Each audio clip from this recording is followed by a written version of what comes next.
July 8th, 2026, and it is 6:02 p.m. First thing on the agenda is our roll call. Mr. Dalface? Here. Mr. Mahousen? Here. Mr. Sarah? Here. Mr. LePage? Here. Mr. Reed? Here. All right, next on the agenda is our minutes for consideration. This would be submitting our June 3rd, 2026 meeting minutes for approval. I make a motion to approve the June 3rd, 2026 meeting minutes. Second. We have a motion and a second. Roll call. Mr. Reed? I wasn't present. Mr. LePage? Yes. Mr. Sarah? Yes. Mr. Mahousen? Yes. Mr. Dalface? Yes. All right, next on the agenda is the public hearing portion of the meeting. This is to hear ordinance 16-2026. This is an ordinance repealing chapter 1139 industrial district regulations and amending various provisions of chapter 1137 business district regulations of the codified ordinances of the city of North Canton to update, modify, and clarify the regulations governing the city's business districts. Okay. Someone from the city like to lead us off? Can take the lead on it. Sure. So this is the second time you've seen this. We had the original version put up to you guys, and you had some comments, so we took it back to council's committee with your comments in mind and had them make some amendments. So I'll just go ahead and run through the list of amendments real quick. So the first is establishing that data centers known in the legislation as computer data centers will be set as a conditional use in the limited industrial district, or the limited industrial district, but will be a prohibited use everywhere else. Just kind of adding a little bit of color to that, the city has very few limited industrial parcels remaining. There's only 4 or 5 at present. And nowhere else in the city presently, and Marty, you can speak to this as well, would really support a limited industrial use for future rezoning purposes. So this would effectively limit a data center from going anywhere other than what is presently the Diebold-Nixdorf complex. And just as a point of clarity, there have been no proposals for a data center in the city. You guys just wanted to see something about it included in this chapter, so that is covered. As a conditional use, all of those applications would appear before the planning commission for approval. In talking with Marty, that's pretty consistent with how we do things right now. So those would appear before you guys as conditional uses. Another change was we had to restore the office building, the OB designation. So we had initially proposed removing that designation from the code, but we, after talking about it a little further, decided that it's a bit premature to do that. There are still currently 8 parcels with that office building designation, so we didn't want to eliminate the code that guides those properties, and in keeping with the spirit of the legislation to not forcibly rezone anybody, we wanted to keep them at their present designation, which required keeping that in the code for right now. As we evaluate the existing office building parcels and see if they would be better served as rezoning into a different district, whether that's the to be created neighborhood business district or another business district, we'll evaluate that in the future. And the idea being that eventually we will do away with the office building code. We set conditional uses for multifamily residential in all of the commercial districts, which was consistent with what you guys had expressed last time.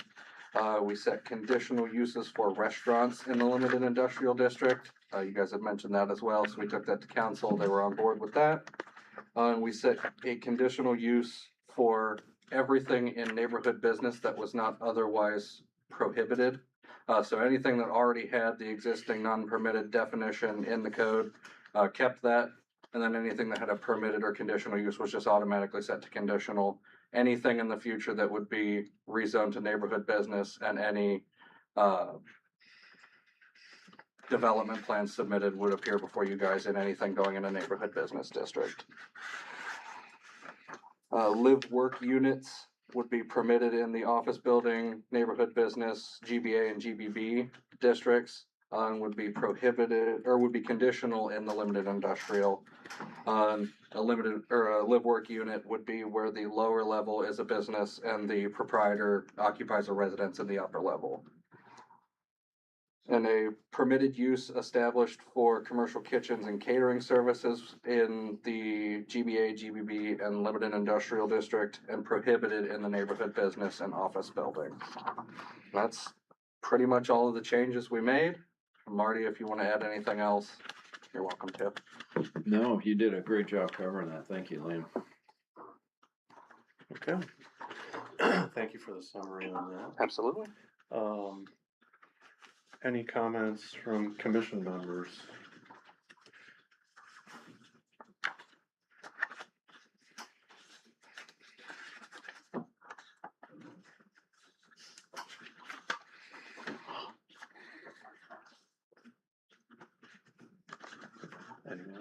Anyone? No comments? No comments? I don't think I have any comments. Thank you for explaining the 8 parcels in the OB district. I assume that's why that made it back in here. Yeah. Appreciate the color on that for sure. Okay, if there's no questions for commission members at this time, I would open it up to the public for any comments that you would like to have or speak on this matter. If you'd like to speak, state your name and address, please step to the podium, and we'd be glad to hear any comments or suggestions. This is for or against? Pardon? For or against, yes. Okay. Yes. Usually have one or the other. Yes, any comments you may have. Any comments? Yes. Melanie J. Roll, 308 Gordon Street, North Canton. Indulge me in a little history here. In 2003, North Canton City Council changed the zoning code, ordinance 5003, affecting the city's core from residential single family to RMFB residential multifamily. That zoning change affected the neighborhoods of the area west of the city square. Investors took that opportunity to make many of the older 2-story homes into 2-unit rentals. In 2 years' time, council saw that they had made a mistake with that zoning change. In 2005, ordinance 9405 was passed to rezone the area back to residential single family. However, the rental properties were grandfathered. And until those properties are reconfigured to single family use, the 2-unit dwellings remain. I witnessed what happens to neighborhoods when ill-advised zoning changes occur. This evening, I'm asking the zoning classification neighborhood business to be stricken from the proposed chapter 1137 zoning update. Questions, comments? I don't think I have any questions. Thank you for the concern. History lesson? Yeah, no, the history, no, it's good. It's very good.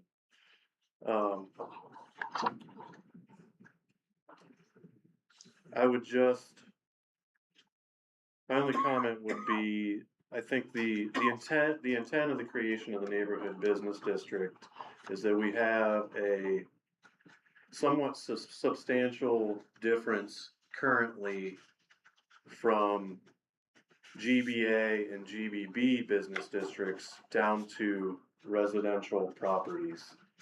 The intent of this is to create a stepping stone between the two so that the difference between residential and GBA and BBB are much closer, so that there's a step down. That way, there's less likelihood of a property, a business or use going right next to a residential district that you may not want.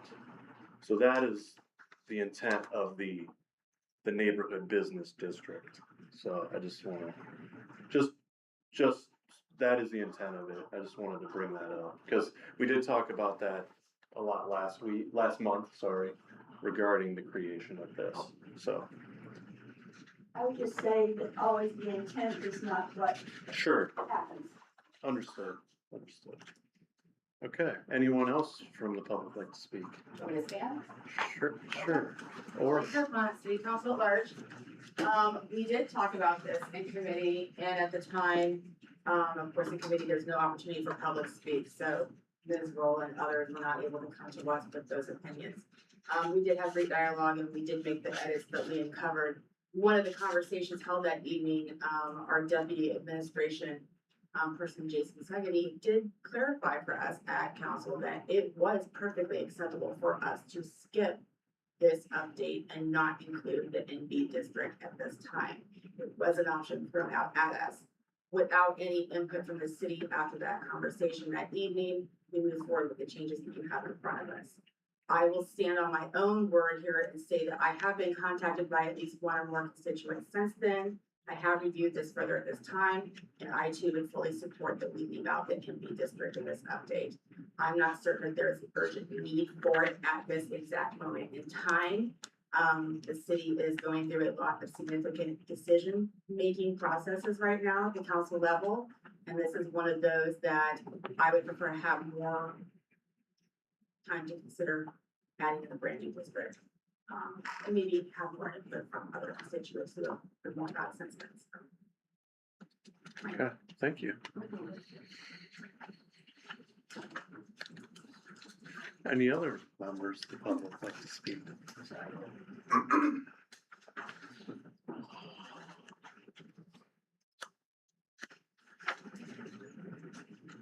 Andrew Pratt, 604 Everhard. I also have been in talks with folks, and I think I feel the same way that Holly shared in regards to the neighborhood business section. I think that's the only real concern I have with any of these changes. And I just think that, you know, I look at empty businesses down Main Street, buildings that are already for lease, and they're not just old buildings, but office buildings. And I just feel like we might reduce the number of single-family homes, turn them more into business and residential home, you know, business and residential in one. And I just feel like it might hurt us more than it helps us. And so for those reasons, I would also, I guess, make the recommendation that we skip that part of it. Thanks. Just a couple points of clarity. So ultimately, those decisions, whether to leave it in or leave it out, are council's decision when they ultimately come back. And again, Mr. Delpace, just to speak to your point, the intent of this is to act as a stopgap between the larger, more permissive commercial zoning districts and the residential. So there are several locations throughout the city, looking at the zoning map, where heavier use, whether that's GBA or GBB parcels, do abut directly next to residential lots, with the intent of this legislation being that neighborhood business parcels would be established, again, entirely, pretty much voluntarily by the property owners to establish that stopgap district. And again, with all of those uses being established as conditionals in the neighborhood business district, everything would appear before Planning Commission in addition to any rezoning applications. All of those would be considered, all rezonings would be considered by both council and the Planning Commission. So the overall intent of this, I do believe, is still good in having a ramp up or ramp down between your business districts. A couple that we had mentioned were the blocks of businesses along the Main Street corridor along Maple. As you head towards Walsh University, there's a few tax firms and lawyers' offices. Those are presently zoned as the Main Street Center District, which is much more permissive than the neighborhood business district. And as you kind of ramp up into the Hoover District, that encompasses the eastern portion of the Diebold Nixdorf office buildings, in that DBAT, that kind of area. The Main Street districts are much more permissive, and that happens along the Main Street corridor in general, both north and south. There are parts where the backside of those Main Street businesses do abut directly to the surrounding neighborhoods. Those would be good use cases for the neighborhood business district, just to allow for a much more restricted business use to happen in those areas. That's kind of the intent behind where we came with this. We do not anticipate, Marty, you can speak to this too, that there would be a proliferation of home-based businesses in neighborhood districts. And again, as you seek, or as somebody would seek a rezoning to the neighborhood business, that's gonna appear before you guys and Marty, where he would evaluate that, yes, this rezoning would substantially alter the makeup of the surrounding neighborhood. Whether that's for the better or worse, that would be a part of the decision to consider that rezoning. And I would add, that would also go before city council as well. Correct. The map amendment. So there is a lengthy process. Yes. If I may add, I sit on city council as well. Be transparent. Councilman Stalker. Haven't seen it. Mr. Stalker. Yeah, so, oh, absolutely. I'll make it quick, Brad, don't worry. So Jeff Stocker, 1463 Wilbur Drive, Northeast, North Canton, also city council at large. I don't have a statement, I have more questions than statements, frankly. So the GBB, the GBA was just termed as more permissive. And so in speaking to Ms. Roll's comment about, there's intentions and then there's actually the results. If there was no neighborhood business, would it be conceivable that a totally different people, whether it be with this group, the planning or council, could potentially permit a business that might be frankly far more egregious than what the neighborhood business In theory, status would permit? in theory, that yes. chapter could be amended to be more permissive. Generally speaking, when you have an established precedent that this district is intended to be lighter use, similar to how we have GBA and GBB are vastly different in what's permitted, with GBA being the lighter commercial uses, but still heavier than what we would otherwise permit in a neighborhood business. And then the GBB, which is significantly heavier use, and then obviously your LI. And with anything, when it comes to rezonings, anybody can apply for a rezoning of any parcel to any designation. So it could be a neighborhood business and they would say, well, maybe I would like to make it a limited industrial on this one small lot. When that appears before the commission and before city council, those merits would be evaluated. I still would hold that the intent of it is good in that this is to allow for lighter, much lighter uses than what would be allowed in GBA and GBB, with them all being conditional. Evaluating whether that will have a negative effect on the neighborhood would be up to the both bodies that sit at the time. So I will just make a very brief statement. Ms. Roll, I share your concern. I really do. Thank you. And I think that is frankly why council insisted that instead of there be just some automatic approvals, that everything in the ND was to be considered conditional.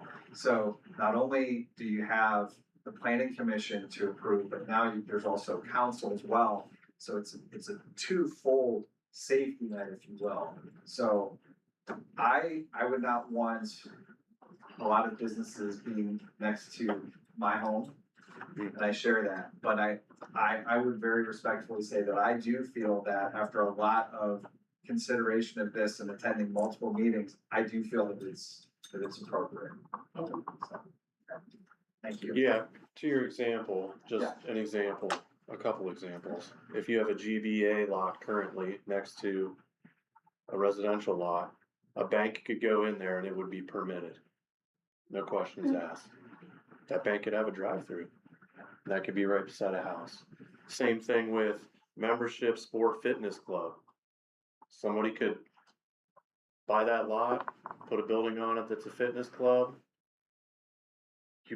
Most people probably wouldn't want all that traffic right next to their house. By creating the neighborhood business, those things would either become not permitted or conditional, right?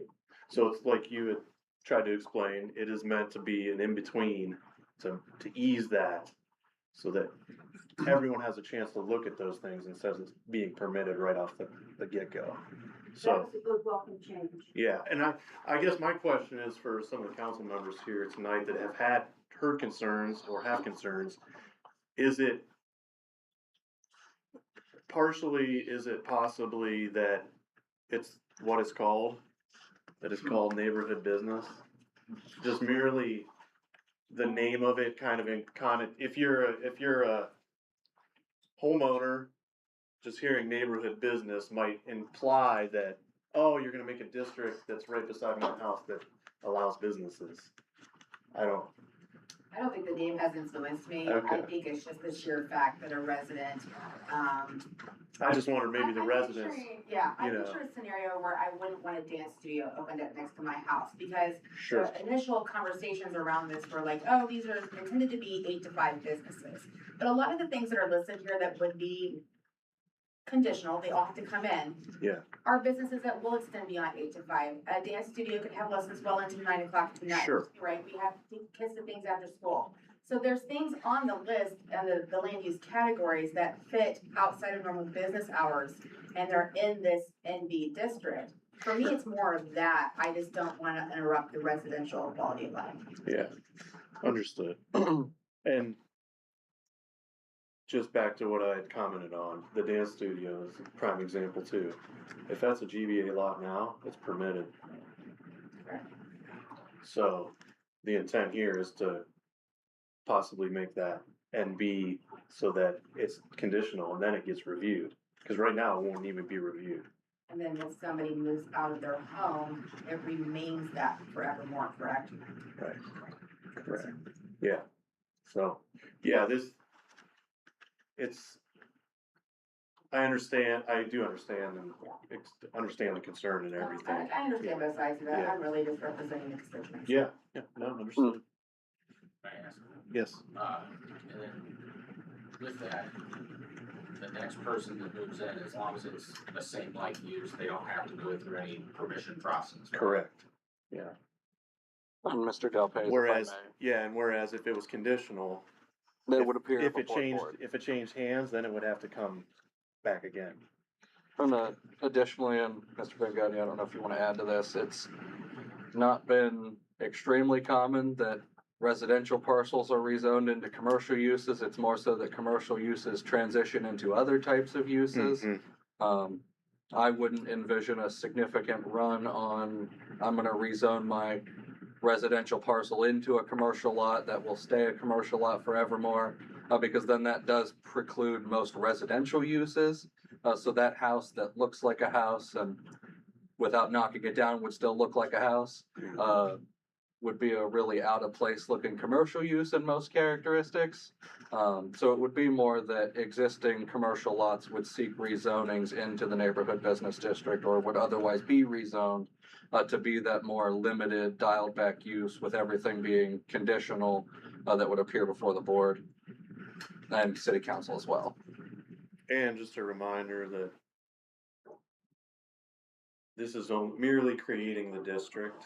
No parcels will be rezoned part of this. That is TBD later. So, any other comments from the public? None? Okay. Any other comments, questions from commission members? I don't know how many years I've served on the planning commission. I know it's been a few. But this has been a struggle. The whole time I've been on here is how we classify this. I've always felt the best way is if is for change use to come back to the planning commission for review and to allow the public to be able to speak about that change. And then for it to go on to council, which is what we do today.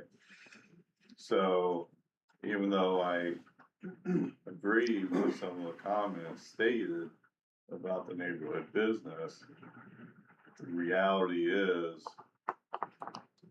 we are heavy as a residential city. That we're trying to get businesses in the city. So it's a tough one. I like the approach we have it right now where most of it is conditional and it has to come back to be evaluated independently from another rezoning. Any other comments? Liam, you stated earlier, this was council's to decide, or, I mean, what are we supposed to be doing tonight? So ultimately, the planning commission is an advisory body. Okay. So it's just to either recommend changes and move it forward, or recommend as submitted. And those final decisions would rest with city council to amend it, before it takes effect. So procedurally speaking, from here, it would move from planning commission back to city council. They will set another public hearing, which has a 30-day notification deadline. So it would be after they return from their summer break, and then it will receive 3 readings from there. So all in all, there would be ultimately 4 opportunities besides this one for public comment. And it takes a couple more months from here. I think based on the readings calendar, we would be done with the full change somewhere in mid-late September. So there's still ample opportunity for consideration by council on any amendments that would need to be made. Any other comments?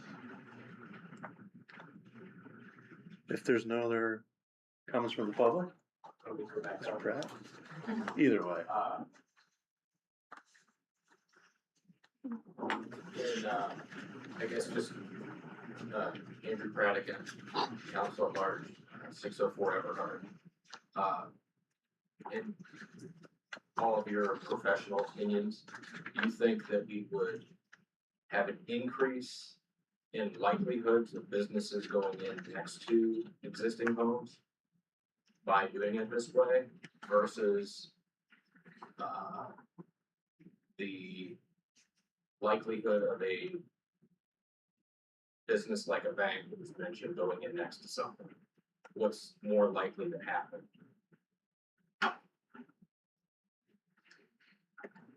Well, at this time, I would be surprised if anything would happen.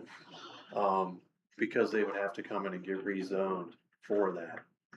And as Liam mentioned, that would come back through and have everyone's eyes on it, both here and at council.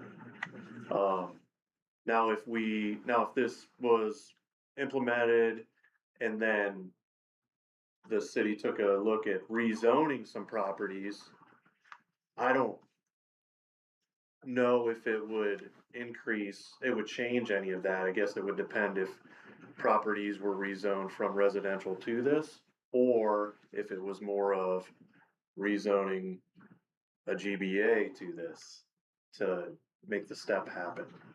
Like with the NB, the neighborhood district, Right. it would probably be fair to say that you might see an uptick in businesses going into places where, under current circumstances, they likely would. Is that accurate? I don't know if that's, yeah. I think the possibility's there that it may attract more developers in understanding that this can occur. Right. Yeah. So it could possibly stir some more development. So, I mean, I guess my thinking, I'm just thinking it probably will put more of a likelihood that areas where there won't be, business is good, right? It just depends if that's what the residents want, the people want to sit next to them. So I guess I just wanted to speak this. My objective is that more people enjoy the city of North Canton and not venture out to other locations outside of the city and spend their money in the city of North Canton. Right. And I think this helps that to occur. I do agree with that. I would also, Thank you. No, Mike, thank you you, have thank a you. lot more development experience than I do.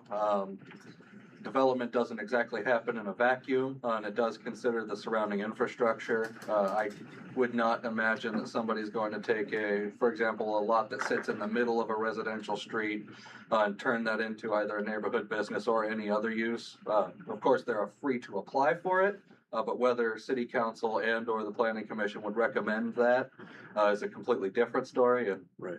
from the shaking of heads, I would say unlikely story. Correct. But those developers are going to be considering that surrounding neighborhood as well. So something like a bank, for example, is not gonna sit on the middle of a residential street just because there's not the infrastructure surrounding it to accommodate that use. I think that this would be more so looking at existing commercial uses or larger lots that are adjacent to existing commercial uses and seeing it kind of proliferate from the more commercial districts along that corridor. Could that result in rezoning of some residential parcels into those neighborhood business? Possibly.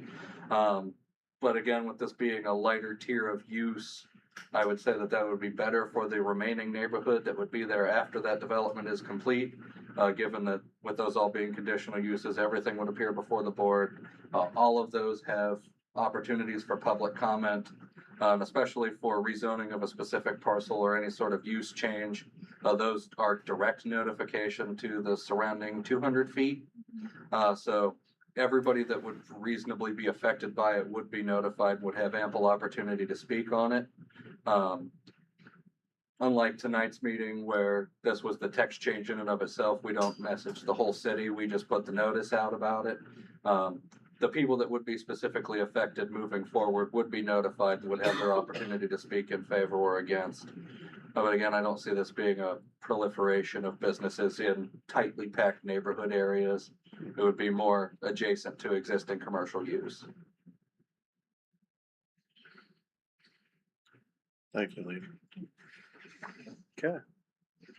Any other public I have comment? another quick question. Sure. This may be more you, Martin, I'm not sure. The child daycare use category is listed in a couple different places. It's under community facilities.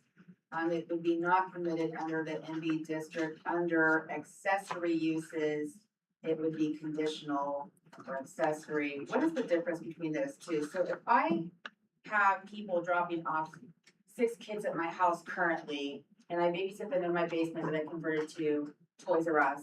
And the city doesn't know that about me today. When they discover that, am I gonna be asked to come here and now file for this rezoning? I mean, this happens, we know this happens, right? I don't know if the city looks at it as it's a business. So in your example, is this an existing use that would be It would be discovered? something that's happening, but not necessarily under business district permitted purposes. In other words, It would- I just randomly decided to go on Facebook, find 5 families who need some childcare, right? I'm making some extra cash. So are we talking in the single family residential zoning? I'll say single family. Oh, okay.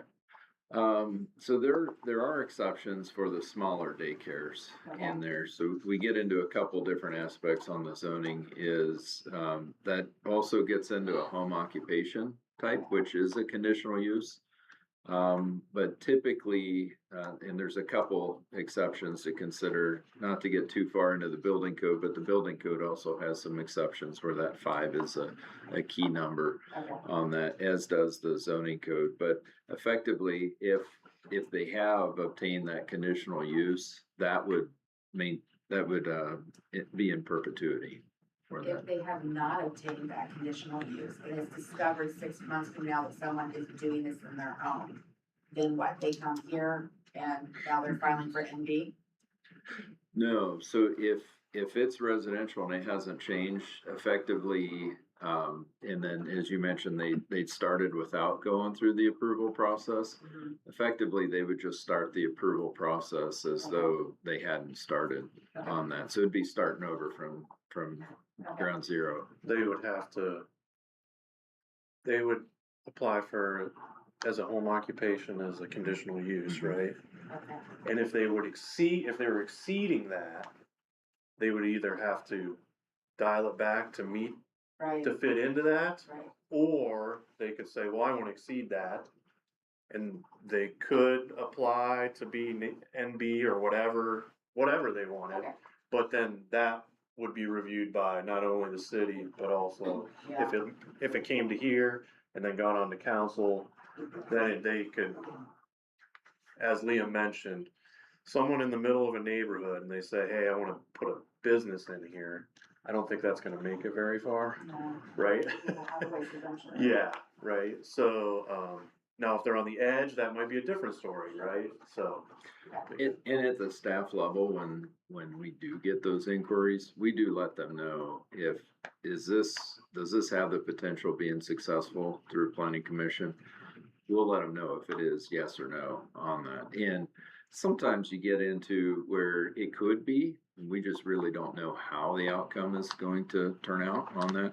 We would let them know, hey, these are the concerns in the zoning code that you would need to address. So when you put together your presentation to planning commission, you need to make sure your presentation is solid in these areas. Otherwise, I could assure you it will fail without this.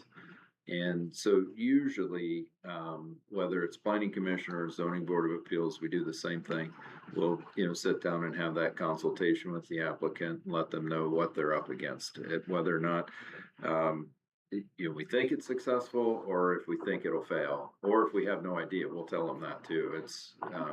And we'll go through the zoning code and let them know, what all of it means for their application.